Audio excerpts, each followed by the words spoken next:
Hey, welcome to the Elle Russ Show. My name is Elle Russ, and I am a #1 best-selling author and master coach. My intention is to inspire, educate, and motivate you with weekly content featuring amazing guests and solo episodes. Visit my website, elleruss.com, to learn more about me, my courses, free masterclasses, partner discounts, and much more. Enjoy the show. Hey everyone, today I'm going to talk about writing, not just because I'm offering a 10-week writing program in June. That's a 10-week writing program. You can look it up under elleruss.com. Go ahead and click on courses. You'll see it says knock it out, get it done. That's my 10-week writing program. It involves one-to-one private coaching, plus a couple of Zoom group check-ins for community and also for accountability. But what I'd like to talk about today is things that could help you or perhaps wrap your head around some of the writing ideas you may have had and how would you go about executing them and what are the ins and outs. I will probably do a more free in-depth masterclass on this so I can cover some of these specific topics more in depth. But let's just start off. I'm going to cover books, screenplays, sitcoms, articles, courses, and speeches right now. And then when I do a free masterclass on it, I will go way more into depth on each of these topics. All right, so let's just talk about books for a second. How long is a book? What do you do? Well, first of all, anyone can self-publish on Amazon. But I say that, and it's not really that easy because you still have to, send it to like the Library of Congress if you want it to be copywritten. You have to still maybe pay someone $200 to put it in the right format for print on demand on Amazon or Kindle, unless you know how to do that yourself. But you could just go on Fiverr and find someone, pay $200, have that done. There might be the cost of getting a book cover designed, although you can design one with an Amazon. So essentially, you could do it for free. Here's where the problem comes in. It's the execution of actually implementing this that people, it's hard for them to see that end. It's not that difficult, but it is kind of the not fun part of publishing a book. But let's just go back to books and what do they mean, what they are. All right, so what's the word count on a book? How long should a book be?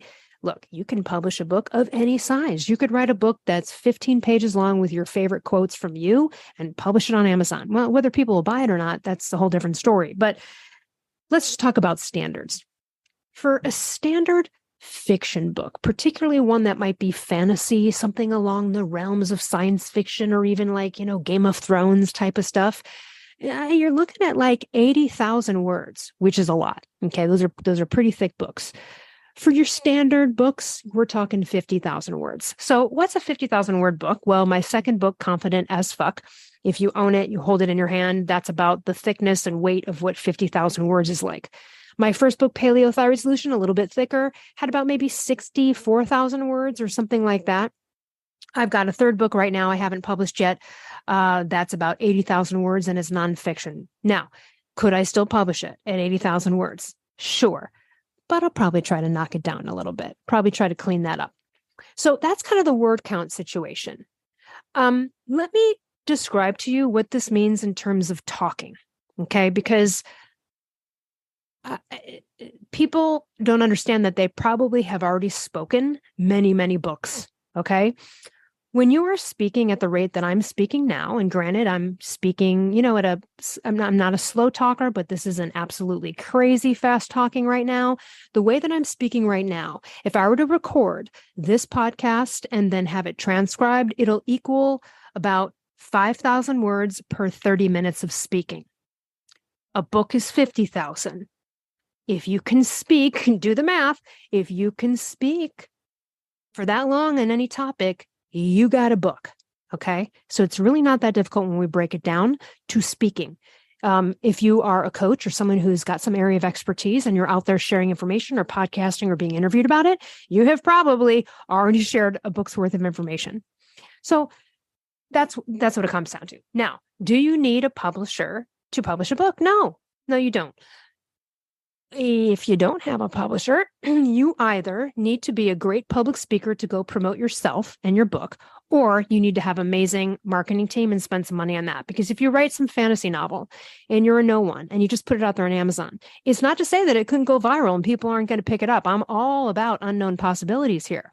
But if we're talking about like how do normal things go, you're going to want to have an audience, a presence. It's a lot harder for fiction writers because unless you are somebody, or unless it just blows up like the Twilight girl, but she got a publishing deal. So, how do publishers work? They take about 90% because 10% goes to the agent, they get 80, and now you've only got 10. It's not, it could be more advantageous to have a publisher money-wise. I like self-publishing. I've done it both ways. I like self-publishing for a variety of reasons. There are reasons to get a publisher. Almost impossible to become a New York Times bestselling author ever, unless you are with a major publisher. Now, there could be, though, a case where you self-publish on Amazon. It becomes viral. People love the shit out of it. And then you're picked up by a big publisher and they make you a New York Times bestselling author. You can look online. The New York Times bestselling author ways in which that they gauge this is varied. It's somewhat of a secret sort of algorithm. You can look it up. It's detailed online in a lot of ways. For example, you'll hear of people trying to buy like 300,000, copies of their book all at once, like a big bulk purchase to try to get them onto a list. And people are kind of onto that type of stuff. So they've had to sort of change the rules because people could sort of manipulate that. Not necessarily rules, because it is the New York Times. It's an actual publication that has their own little secret way of figuring this out. But there have been books that have become so popular and just went viral. I think Marie Kondo's book about tidying up was such a book. I think it was out there for a few years before it became a bestseller. And I'm not sure if that's because a famous person got a hold of it and tweeted about it or whatever. But she had been floating there for a while, and then it became a New York Times bestselling book. But in general, if you want to put your information out there, you're going to either have to have really good marketing if you're not speaking about it. So for example, like fiction authors are rarely interviewed. It's not never, but usually when you're looking at interviews for podcasts, it's not someone talking about a plot to their story of their fiction book. You know what I mean? You just don't see a lot of that. It would probably not be a very interesting interview because you're like, all right, let's just go read the book, right? Like, let me go read the book. So if it's nonfiction, though, if it's something having to do with like health or mindset or teaching someone something, then you have to be really good at it. Unless, again, you have a crazy marketing team with like a shitload of money to sort of compensate for your lack of speaking abilities, let's say, or self-promotion abilities. And I do have a solo episode on self-promotion that you should listen to if that's something you're worried about. And I also have a confidence course, which can absolutely help you with that. So part of writing is speaking, but you can also get away with not speaking and being a writer. So that's sort of the book rundown. Okay. Editing. All right. So to edit a book, I already told you that to put it in the right format, you're looking at $200, right? You could probably find someone even cheaper or figure it out yourself of how to put it in the right format. Then you have someone do the book cover. They have to know how many pages, the thickness of the book, got to get all the dimensions right if you want to do a print on demand situation with Amazon versus like just Kindle. So that is sort of the gist there. If you were to hire a professional book editor, you are looking at like $2,000 to $3,000. There might be people that are a little bit less. You can always search around. You might look to someone who's an up-and-coming editor and go, hey, it'll look good to have your name on a book, and can you do it for $500? But for the most part, if you're having someone fully edit a 50,000-page book, you're looking at $2,000 to $3,000. Do you need to have that? No.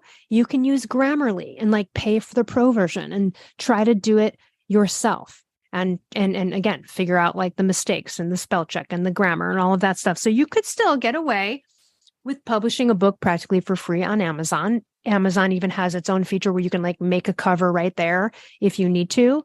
But for the most part, if you want your thing to look exactly the way you wanted to, like, for example, both of my covers, I was pretty specific about for my two books that are out there.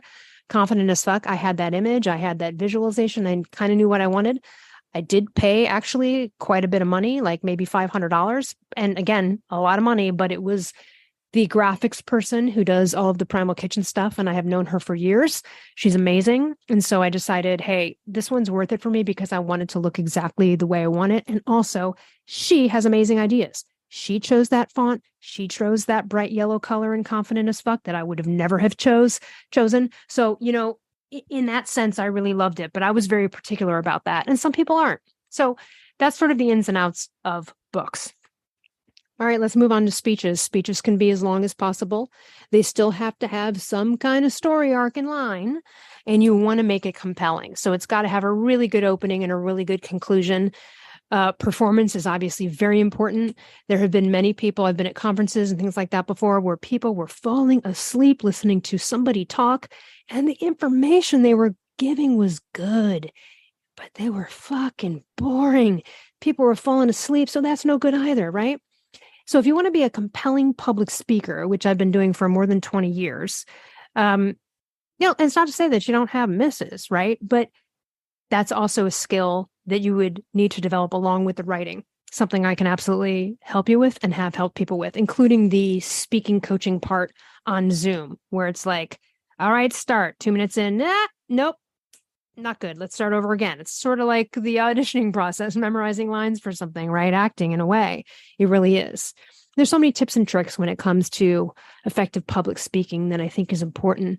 And again, I'll go into more depth on speeches down the road when I do a free masterclass on all of this stuff, but speeches are great. Not just speeches though. Let's say you're about to go out and be interviewed for something. And this is where you may not need writing help with, but you need to have, like, if you're not good at being off the cuff, improvisational type of person, then you're going to need a little bit of a cheat sheet next to you of like the best stories that highlight the points that you want to make for that interview, what to make sure to say, make sure what to get in.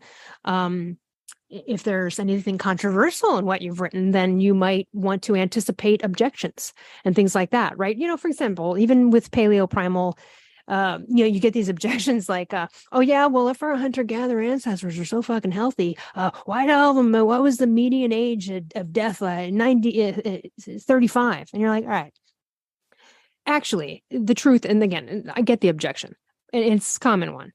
And I wrote about this in my first book, but they didn't have urgent care.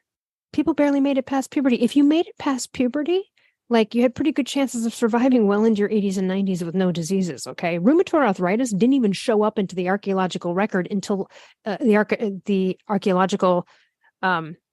agricultural revolution about 10,000 years ago. They never saw rheumatoid arthritis in anyone's blood, DNA, any samples from humans, which, again, connected to grains. This is not a paleo talk, but you can go read my book or look up Paleo Primal Nutrition, go to Mark's Daily Apple. You can learn all about it. So there's lots of objections. So if you have a topic where there might be objections to, then you might want a list of answers ready to go when people ask that. If you can't think of any objections, you might want a trusted friend or colleague or coach or someone to go, hey, I want you to look through this. And then I want you to pretend like you're looking for shit to be wrong and off. And you are like, you don't buy it. Tell me what it is that you don't get. What did I not explain right? What's an objection you think you may have? Right? And so that way you can address them. Not only can address them if they come up, you can preempt them. You can say, listen, sometimes audiences are thinking it, but then like the interviewer's not asking it. So again, whether it's a speech and you have a Q&A afterwards, whether it's public speaking and being on interviews, talking about your expertise or your career or your business, that's kind of something key to look at. All right, let's go to articles, blog posts, things like that. Okay, so what's the difference between a blog post and an article? They're kind of the same, but articles can be, they can be any length.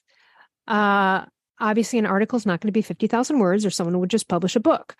So when, for example, if I'm going to write a guest post for Mark's Daily Apple blog, they would probably say, hey, between 1,200, 1,500 words, shoot for that. You can go up to 2,000. I started a blog this year because I just have too much content. And I was putting it out through email lists, and I thought, why don't I just put it out through for the world for them to find, on thyroid and mindset and things like that.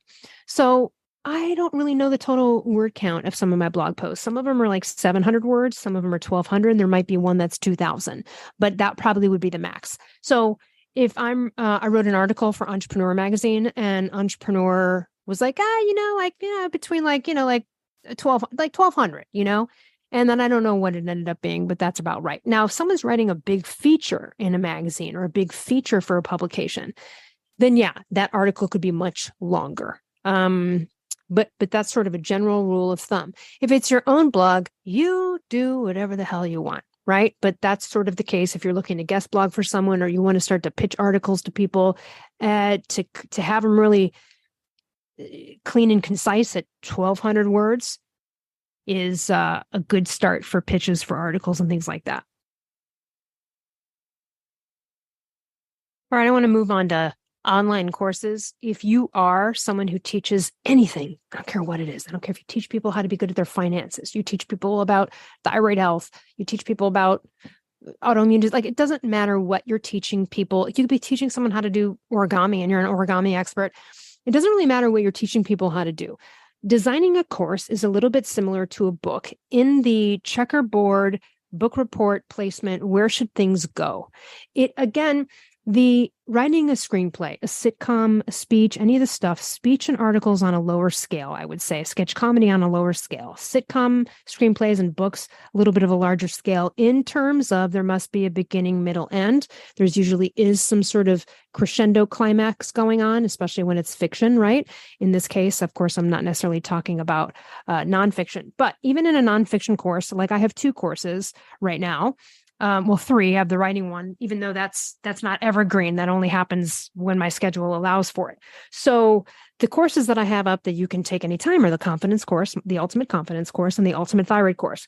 So I obviously already had 2 books in these topics. So it was easy to draw information and inspiration from.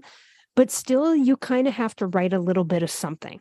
It's not that you have to write what each module video is going to be, because if you know your shit, you know your shit. And you shouldn't be teaching anyone anything unless you really can be off script, right? Like, for example, I could write a keto book right now.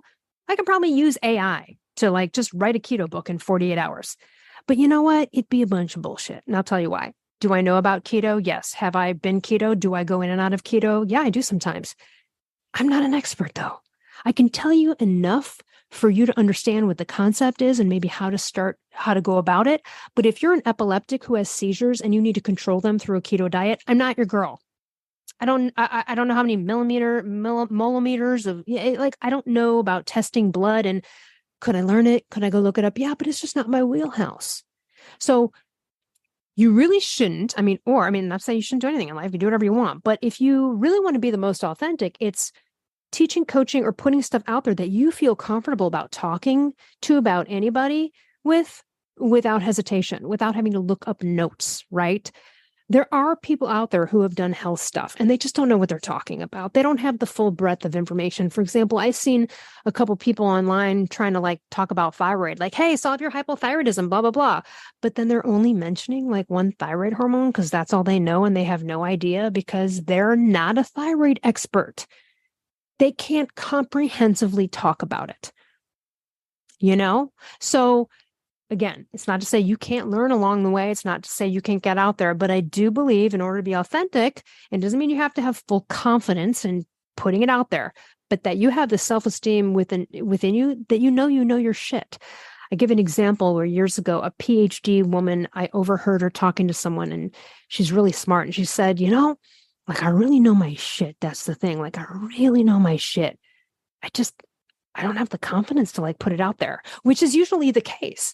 But like, there's a perfect example. She knows her shit in this one area and she's awesome at it. You should feel that way before you are selling a course, teaching anyone anything, unless you're doing the experiment of like, hey, I'm learning some stuff. I'm teaching as I learn, everybody. This is an experiment, right? So as long as you feel that way on the inside. Now, it doesn't mean you're not going to have like imposter syndrome things come up or go, I don't know, but forget, will anyone like it? Forget, will anyone even buy it? Forget, what will people think of it? Forget that. If you know inside that you know your shit, you're already off to a good start when it comes to any topic you want to write about.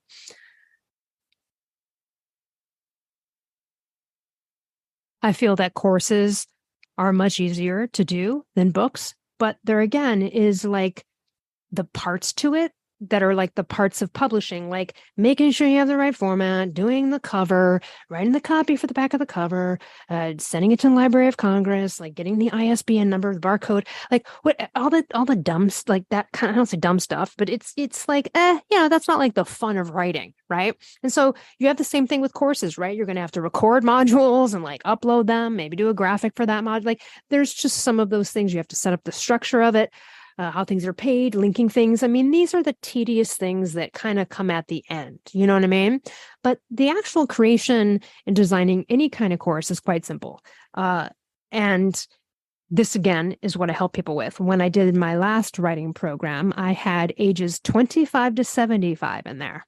Okay. Everywhere from someone wanting to write a young adult novel to someone who was already an author, but just felt they were unmotivated as of late. They wanted accountability. They wanted me to sort of kick their ass with them. They, and honestly, they had a very interesting approach that I would not take myself, but this was what they came up with that was right for them. They'd already published a couple of books, but they were like, look, I have another book in me. I want to workshop it though. I'm not posting on social media. I feel like the last time I did this, I got a lot of ideas from people and things sparked stuff. So what I want to do is start to write a bunch of posts and social media posts about this topic and sort of see what comes up for me, because I think it will help sort of create my next book. Now, I personally would not choose that at all, ever. Okay. Never. But you know what? If that shit works for her, then that's great, right? So for her, it was worth it for that. There was another woman who had a health course. She's a health coach, and she wanted to write a course. She had the course, she knew it, she had all the material, she'd been teaching it, she'd been talking to it, she has clients, but she just wanted to put it into like here's an ebook or here's a course, and she wasn't sure which one it was going to be. That's okay. They're kind of similar. An ebook or a book would sort of be in the exact same type of organizational blueprint that anything else would be. And what do I mean by that? I mean, what makes sense logically? When you're writing books, you come up with an idea like, I think these are the kind of chapters. And then it never works out that way, because once you get in there, you're like, you know what, that whole thing, nah, that should come later in the book. That needs to be like chapter 4. Or, you know, that paragraph from chapter 4, probably better if I put it in chapter 1. These things happen. You play a checkerboard chess game with this shit at the end of the day. And that is really the creation and implementation of your thing. Getting all the words out, not so hard. It's the synthesis of it. Now, this is what trips people up. Before they start, they are already thinking of the end result. They already are like, how am I going to put it all together? We don't care. We don't care. You diary of the mouth, get it out. I don't care if you have to speak it. I have to walk around and speak it into a microphone and then have it transcribed because you can't put hand to paper or hand to the keyboard because you did whatever you need to do, whether you need to sit down and write. The problem with most writers is they sit down to write and they're immediately editing as they're writing. This is not the way you do it. The reason I call my course Knock It Out, Get It Done is because I am efficient as fuck with a million things in life. I am known to do things quick, fast, and efficiently. Part of that is because I do have a hand disability. So I've just sort of learned over time, what's the quickest, most efficient way to get this shit done? Right. And so because of that, right. But I also, I have a degree in philosophy. I wrote a lot of papers. I was subject to a lot of critical thinking, analyzing writings, ancient writing. I mean, all this kind of stuff for years and years and years. And I've been mentoring writers for a couple of decades now. You can read all about my writing experiences in the About section of my website. It's a very long About section because I have a lot of stuff going on in there. So when we're talking about courses, it's very similar. But again, I find that the execution, actually making it happen, getting it done is the problem. And it's because people trip themselves up before they start by already editing the first 3 sentences. Now they've spent an hour on the first paragraph of what they think is the first chapter of the book. Stop it now. Stop it. Get it out. Get the words out. I don't care if it's proper grammar. You think I write in proper grammar? If anyone's heard me talk, I probably use a lot of improper grammar. Swear, say shit in the wrong way. It doesn't matter. Get the fucking shit out. Get it out. I don't care if you're writing and you're like, so anyway, tell the story about that one motherfucker back 2 years ago that I ran into at that one place. And, it was such a good confidence moment. And when I spoke up, right? See, that's the kind of thing you would write down for a confidence book that you're going to clean up and make pretty and presentable later. Get it out. Listen, I'm really harping on this because I have been mentoring writers for so long. This is what kills it for everybody. Then they never get further than that. You can't self-edit. Get all of it out. It's very much like philosophy. You pan the camera the widest you can, figure out what's up there, then you close in, Now you got the details. Boop, boop, boop. Oh, now we're designing a book cover, or now we're actually pressing, like publish on a course, right? All right, that's courses. So let's get into screenplays, sitcoms, documentaries, things like that. So I wrote an award-winning documentary. I'm so proud of it. It's called Headhunt Revisited. You can go to headhuntrevisited.org, look on my website. Wonderful documentary, fascinating. Lauren Hutton did the voiceover for one of the characters. Really interesting story. All right. Well, and I'll talk about money and how much you can make at this stuff at the end for all of it. I'll go through each one of these and let you know how that kind of works out. So most of the time when you're a writer in Hollywood, unless you're established, or a writer anywhere, really, you are doing it on spec. What does that mean? You're doing it for free. No one's given you an advance to write this book from a publishing company. No studio has said, we'd love to pay you to write a sitcom. You'll usually do it without getting paid. So another thing that trips people up about the industry is, well, I don't know anyone. How am I ever going to find an agent? And so then you never even do the thing. Let me tell you something. I've written like 3 or 4 sitcoms, a couple of screenplays. None of those have been produced. The documentary was. I walked into a movie theater and watched it. That was a great day. The others were not, that doesn't matter. The others I had meetings with Academy Award-winning producers on, amazing experiences. I had the experience of laughing my ass off with my comedy writing partner, writing it. I'm still proud of them. They're evergreen. I could sell them today. But what's most important is the compounded confidence interest that I get on it. I did the thing. Doesn't matter if you've seen it on TV or not. I did it. I got 3 sitcoms laying around that could be picked up at any time, really. Could pitch them anywhere. They're not even like yearly sensitive or time sensitive in history, but I did it. And I did it for the fun of it and the love of it. And for the fact that I had this goddamn idea and I needed to get it out. How many ideas you got in there you're not getting out? I get them all out. So unfortunately, though, that can be a little bit of a problem. I'm not going to lie, because then you feel like you need to clone yourself because you feel like there's not enough time in the world to do all the books and all the things. That's a rare problem. But even if you just have one idea or a couple, again, you got to start. So let's talk about sitcoms and screenplays. First of all, the formatting of this, there is a specific software we use called Final Draft. I have seen people try to get away with not buying Final Draft and trying to like manipulate their Microsoft Word or Pages or whatever to be in screenplay format. It doesn't look the same. I'm not sure now. That was many years ago. I'm not sure now if you could do it and make it just as good, but I use Final Draft. I do not put anything into Final Draft until the shit is all completely figured out and done completely. And I'm really ready to just put the dialogue in.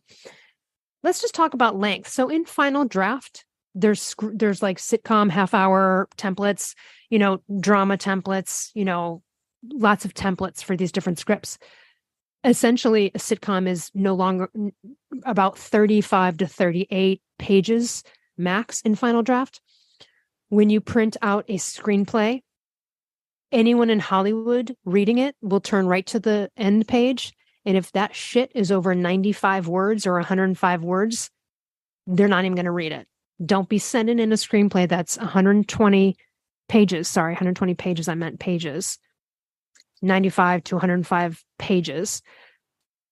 If anything's over that, they're going to be like, amateur, toss. Again, unless you are a really well-known writer and already established, then you might be able to hand them something longer. So that's just a rule of thumb. I want to talk more about this deeply in my masterclass because there's so many things that people misunderstand about sitcoms, but I won't get into that now. I won't get into, people think it's really easy to write comedy. I think it's easy. It's easy for me, but it's not for most people because they usually get it wrong. And the way that they get it wrong is they think that 2 people talking and saying funny things is where the comedy comes from, but every single show that you've ever laughed at in your life follows a specific formula. And you cannot get away from that formula. For example, you could not write a comedy or a drama or a screenplay or show that was just fictionally positive. What do I mean by that? No one will watch a show that's all like, oh, this is all good vibes. No, even the Hallmark good vibes shows, even the Christian network shows, something's about to happen. Someone died. There's something goes wrong. They might overcome it. But there's a negative somewhere in there. There's an evil force. There's something. No one will watch it. I wouldn't even watch it because, again, the reason these formulas are in place is because it works. So I remember when I was first writing a sitcom, my writing partner and I tried to get away with we're like, oh, we just kind of did our own thing. And we were sketch comedy writers for so many years. We ended up giving it to it was the producer of a very well-known show for like many years. And it happened to be like someone that my writing partner had met on set once and said, hey, would you mind taking a look at this sitcom we wrote? And the guy wrote us back and he said, it reads like one big sketch. And we were like, And my writing partner said, you know what? I think it's probably about time we look up this goddamn formula and see what the hell we're looking at here. And I'm like, yeah, you're right. You're right. There's always an A story and a B story in every sitcom. And just so you know, and remember this, guys, because I see it all the time and I'm always aware of it. Any sitcom, any comedy you watch, any comedy, within the first 15, 30 seconds, within the first minute of any show, there is a problem. Oh no, I can't find my wedding dress. Oh no, the neighbor's got something has been planted almost immediately. There's a problem that has to be solved. Same thing with the drama. Usually right in the beginning, right? Sometimes if it's like an hour-long drama series, you may not come to the uh-ohs until sort of the end of that first episode, and then they'll develop it from there. But the other thing about sitcoms is people think that just two people talking, saying funny things is what generates it. It's not. It's actually the situation. That's why they're called sitcoms, situational comedy.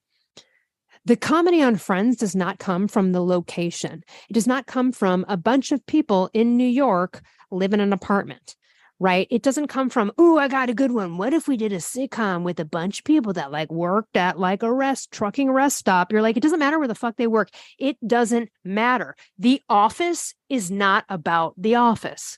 If anyone's seen the British or American Office, that television show has nothing to do with being in an office. Okay.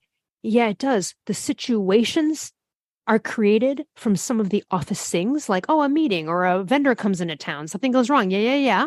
And that they're all together in one room for sure. But you could put them in any location, really. It could be an office for any profession. It didn't have to be a paper company. Do you know what I mean? You could have put them all in as like teachers at a school, right? They have that show now. It doesn't really matter the location. It's the situations. So the biggest mistake a lot of comedy writers make right away is they think they're good with having two people, we call it talking heads, just sitting there and having zingers back and forth. That's not comedy. There has to be action. So that's my note on sitcoms and screenplays briefly. And I think I have pretty much covered it all. Again, I can go more into depth on some of these things down the road if I do a free masterclass on it. Again, my 10-week writing program starts June 5th. That doesn't mean you have to be there on June 5th. It just means that between June 5th and August 4th, you're going to book 10 45-minute sessions with me, and you're going to rock and roll. And what I'll probably end up doing is I'll end up leaving an extra maybe 2 weeks to a month on the end of that 10 weeks, so that if people wanted to build up some time on those 45-minute sessions and they wanted to follow up or do something, I would allow that as well. This is not difficult. You can read some of the reviews of people who have been in my course before when I did it in 2021. Those are on my website. You just go to ellruss.com/knock it out, one word, and you'll get there, or just go to ellruss.com, click on courses. But I guess I just want to impart to you, I mentioned earlier, I've had a hand-arm disability for over 20 years. Yet I somehow produce and execute more of my ideas than people who are actually fully able-bodied and don't have the physical restrictions and limitations that I do. And you know what? To me, that's a goddamn shame. It really is. I perseverance, dedication, and focus is worth it for the end result of the accomplishment, period. I don't care if you ever get a dime for it. I think I've said it many times when my first book happened. Now listen, Mark Sisson published my first book, and that's a big risk someone takes on you. They're spending money on you, to publish your book. So my goal for that was, all I care about is that he at least makes the money back that he put into it. And if I could help at least one person. Well, it ended up being more. They got way more than their money back on that one, and helped thousands and thousands of people all over the world. So fantastic, right? I mean, became a #1 best-selling author from it. But I was just like, you know what? If I could just make his money back, if you're self-publishing, maybe it's just like, maybe I could just help one person. I'm not saying you shouldn't intend for a better outcome. What I'm saying is you don't do it for the money. Like, no one writes a book to make money. Oh, talking about money, and let me finish on that. You can make endless amounts of money as a writer. So I grew up with Brad Thor. He's a famous author. He's written 22 at this point, New York Times best-selling books. He's a thriller, military political thriller novelist. You've seen his books at every airport. Yeah, he probably makes millions and millions of dollars, right? However, books, you can make a lot of money self-publishing. If you promote the heck out of it, you can make a pretty damn good wage having a popular book with a publisher. And the best money, or the more reliable, unless you are a Brad Thor or become one, is to make a course based on those books, or do something where people can learn a little bit more in depth of the thing that they've already purchased, and which is the book. I really couldn't write the Ultimate Thyroid course and make it a book. It would be 900 pages long. No one has a fucking what? And then some of these things are just better understood, heard, right? They're better understood, heard. Like, if you read all of the things I just said in this podcast, it may not really seep in, but because I'm speaking it to you, you're probably like, oh, okay. Oh, yeah, no, I get what she's saying. Right? So if you have a book and you want to make a course, if you're a coach and you want to have materials, something more professional to offer, something more passive income, or something more like, I got to get it all out so that people at any time, any place, without having to be privately coached by me, can benefit from whatever it is that I have to teach. And it really doesn't matter what it is that you have to teach. So I hope this inspired you in some ways. I offer a 30-minute free discovery call for my 10-week writing program. I would jump on that ASAP, lock it in. And that's a no obligation call. I don't hard sales. We'll just talk about your idea. Look, there's people who I interviewed before the last course. I spoke to one guy, and he's an older guy, and he said, well, I feel like I have a book in me because I've raised a couple of sons, and I have a lot of really great life lessons I'd love to share. And I was like, oh, that's awesome. Great. Well, just for the hell of it, can you share a few of them with me now? Silence. He goes, well, I get, he couldn't, not one. Not one scenario. I said, would you have an example of a situation where you counseled your child out of let's say they lost a game in baseball, or anything? He goes, I think I'm better at writing than speaking. And I go, well, you're going to have a problem. Then you shouldn't be in this class. Because if you can't at least just tell me and talk and blurt out some kind of something, I'm not going to be able to help you write it, and it's not right for you. So I don't take every person that comes along. I don't think everyone is maybe ready and motivated enough for this. But if you've got an idea and you want to knock it out and get it done, then I'm definitely the one for you. And I would, and I've also coached people privately on this. If for some reason you're too busy through, June through August, you could reach out.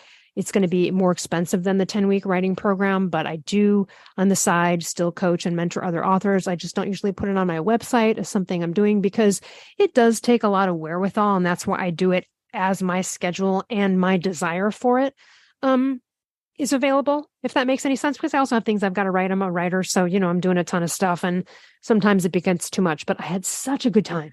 And had so many great connections and I learned so much. I my brain was just like on fire because of all of the wonderful critical thinking and analyzation that had to be done with everybody that was in it. And it was a lot of fun. So I welcome you to go take a look at Knock It Out, Get It Done, ellruss.com under courses. Book a 30-minute discovery call if you want to see if you're right or if you feel like I'm the vibe for you in the program. And I hope this has helped. And if anything, whether you use me, my writing program or as a means for you to get it done, just get it done. Okay. Just knock it out. All right. What does that mean? That might mean you take a weekend and you're not answering, that phone's on silent all fucking day. You don't even look at it until the end of the day. Do you know what I mean? Whatever it is that you have to force yourself to do and be. Now, could you write a book an hour a day and then 3 months you'd have a book?